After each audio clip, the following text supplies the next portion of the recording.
I come from a small town in the innards of Minas Gerais, Brazil. It's not completely remote, but it's pretty small. The only reason this entire city wasn't abandoned when the gold in the mine down there ended is because of our century-old federal university, where losers from the entire country come to study. No, I don't hate or despise them. But let's face the facts. If the only public place that you were able to be approved to study was here, you screwed up pretty badly somewhere along the way. The name of the city Horizonte Antigonicos, but you probably don't care. You are wondering why I wasted my time writing this, and thinking that it's probably not to ramble about my hometown. No, it is not. Not about my hometown, but about what happens in this cursed land. Sit back, I'll explain everything. I come from one of the oldest families in the region, the Agilatos. We were one of the founding families who settled in Horizontes Antigonicos in the end of the 1600s. I know this started a long time ago. The standing ones phenomenon. I found an old diary entry from one of my ancestors, dated 1877, which talked about it, and he seemed as oblivious about what causes it as I am. Most of my knowledge about the standing ones comes either from personal experience, reading in the records of my ancestors, or through what my parents and grandparents told me. It always starts when you are 9 years old, or if you are adopted into the family, if you start dating or marry a member of my family, and more rarely, if you become a friend of a member of the family. The last cases of dating and friendship causing the phenomenon are not guaranteed to happen. It only happens if you have a real emotional connection to someone in the family. Arranged marriages are unlikely to cause the phenomenon, and fake friends are unlikely to suffer it as well. There have been cases of maids or employees suffering from it, but those are very rare. There are several types of standing ones, but all of them have some common characteristics. The first, and most important of them, is that they don't move their body. When you look at a standing one, in most cases, you feel like you are looking at a picture. There are types who are able to move their limbs and talk, but those are rare. The second thing is that you really don't want to get close to one, or stare too much at one. This is dangerous, and in some cases, fatal. Third, the standing ones are always looking at you. It doesn't matter how far you are. They will be looking at you. The fourth common characteristic is that they 80% of times do not appear inside your house, but anywhere else is fair game. Even your garden or your workplace. And in almost all of the cases, only you and members of your family are able to even see them. 5. In a usual week, 2 or 3 will appear. There are rare weeks where you only see 1 or none at all. But there are also bad weeks where you'll be seeing at least 1 or 2 per day. My father told me there was a day he saw 4, but the most I ever saw was 3.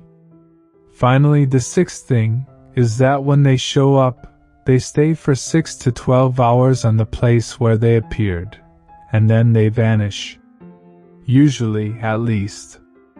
I have seen a few throughout the years that broke this pattern, but it's rare.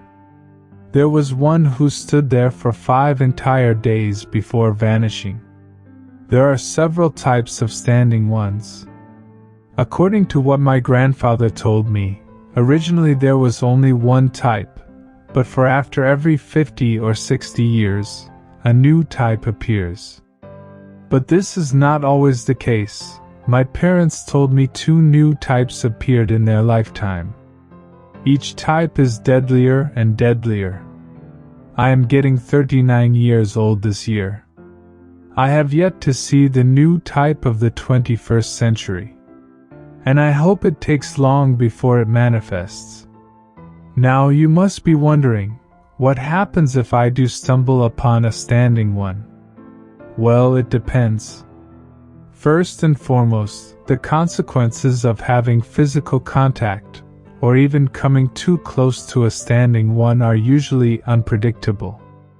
The older types usually are more of a psychological threat and follow very rigid rules in their behavior, but the newer ones tend to be deadlier and sometimes violate their own patterns.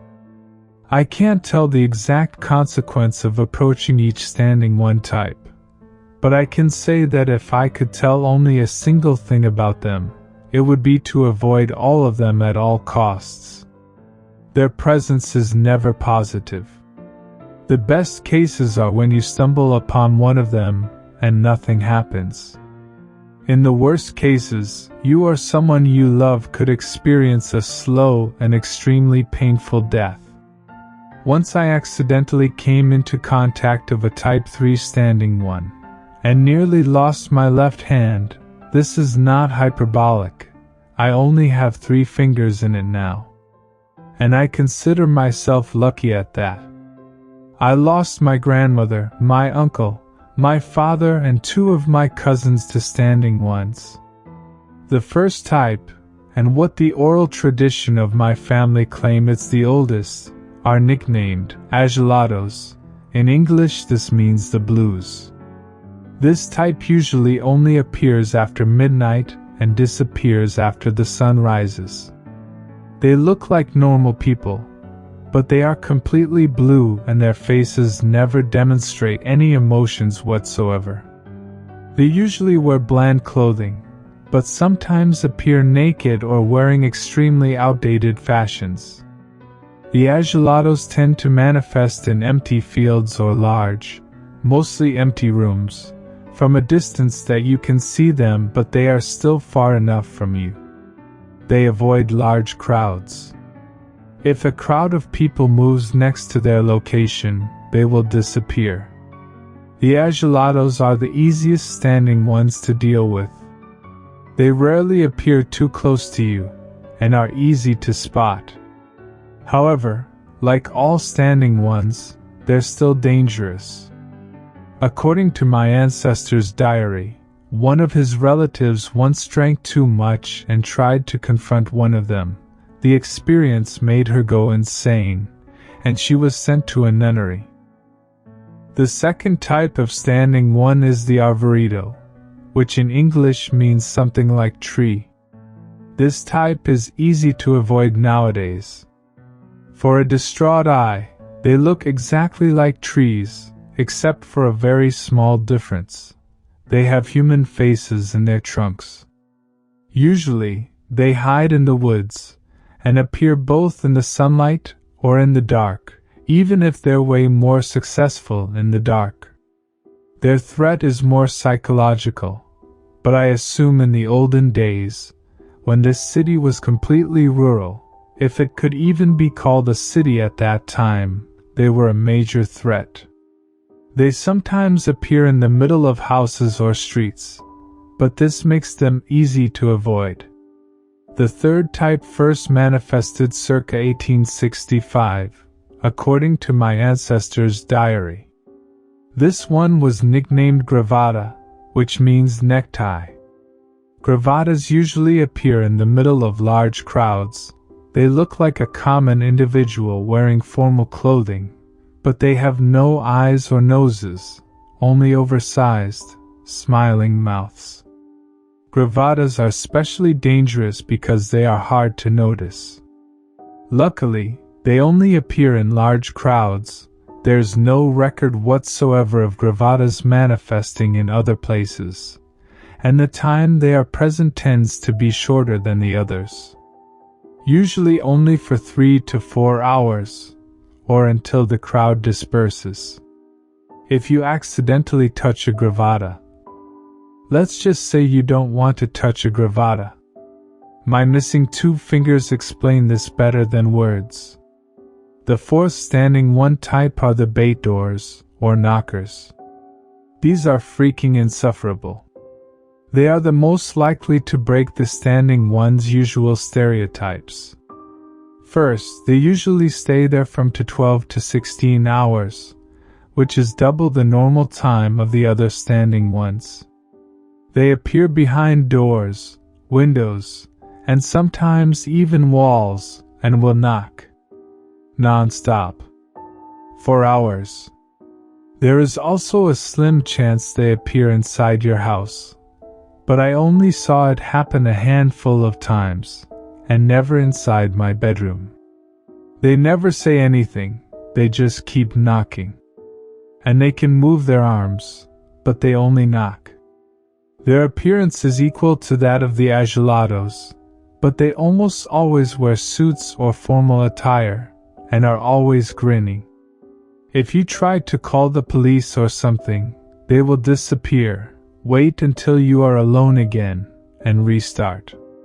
Now, whatever you do, don't open your door or window or whatever the baitor is knocking. My 10-year-old cousin opened his window when there was a baitor outside, and it was I who discovered him. My nephew's body, I mean.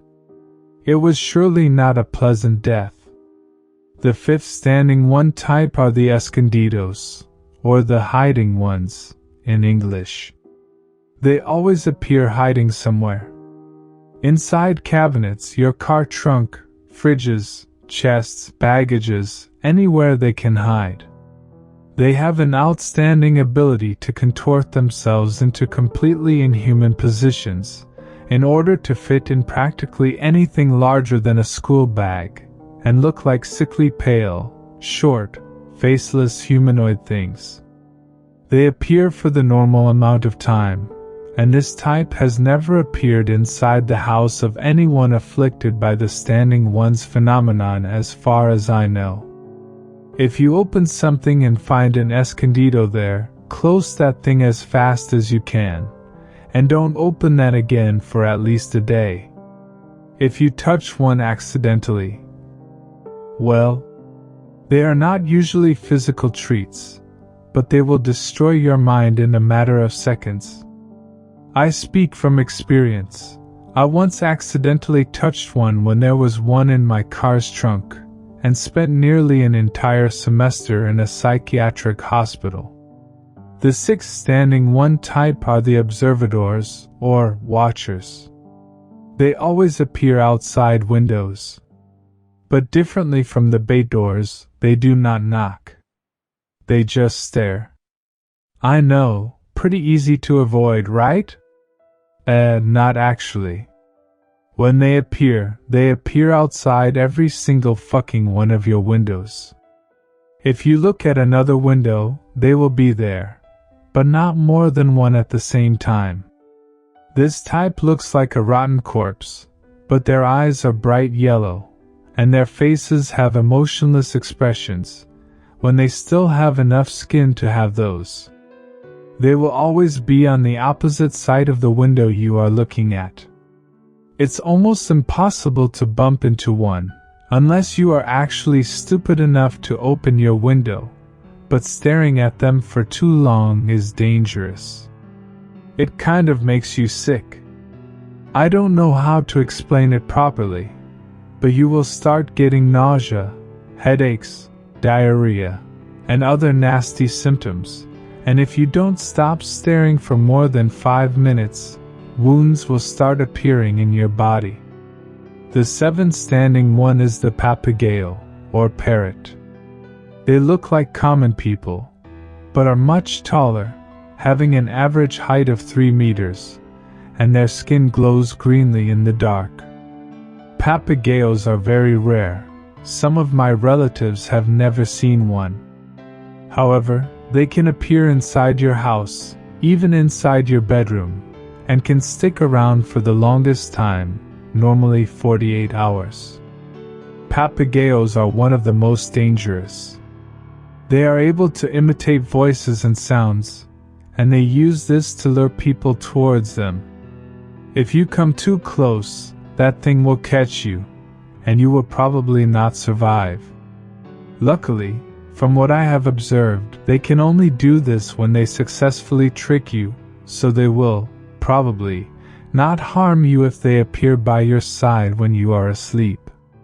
But don't take this for granted. Standing ones sometimes, even if very, very rarely, break their own rules. The eighth standing one is the umbrella guy. This was the first standing one I ever saw, as a kid. They look like an ordinary guy carrying an umbrella.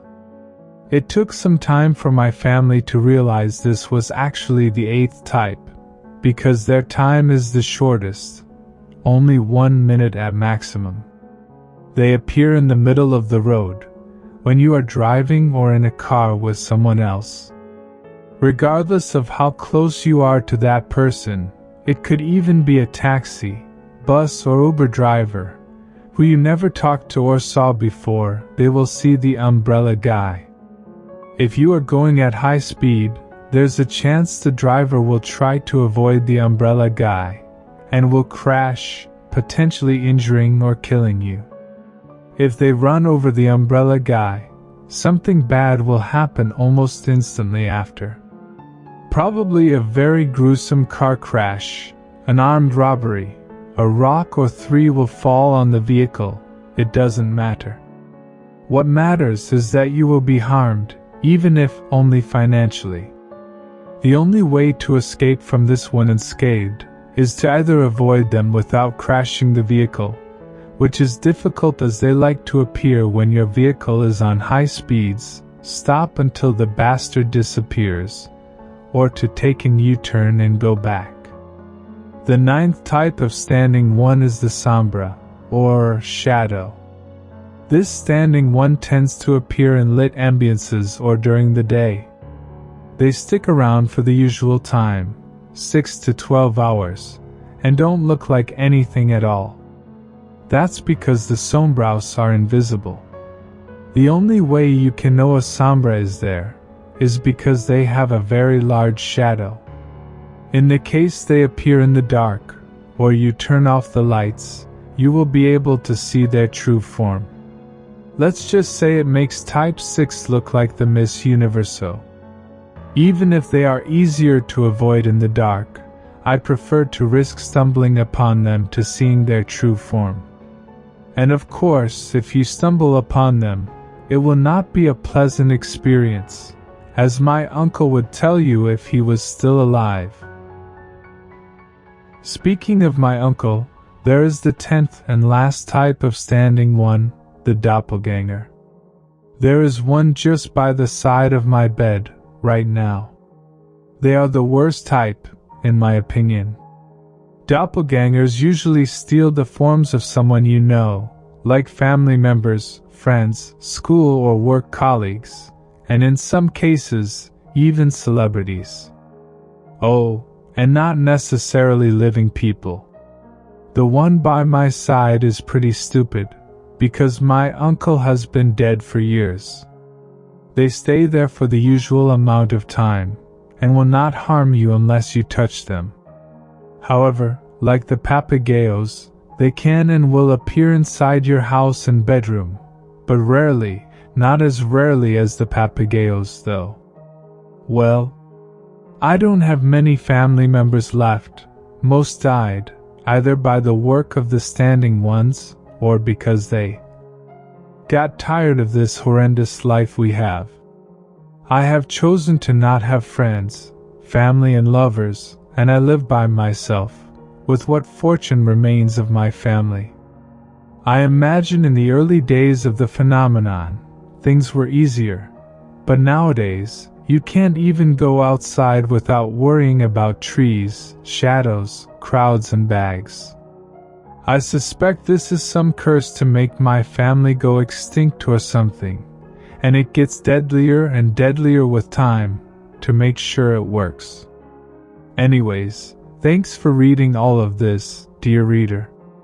I could call you even a real friend of mine, since you were one of the only people who I could talk to nowadays.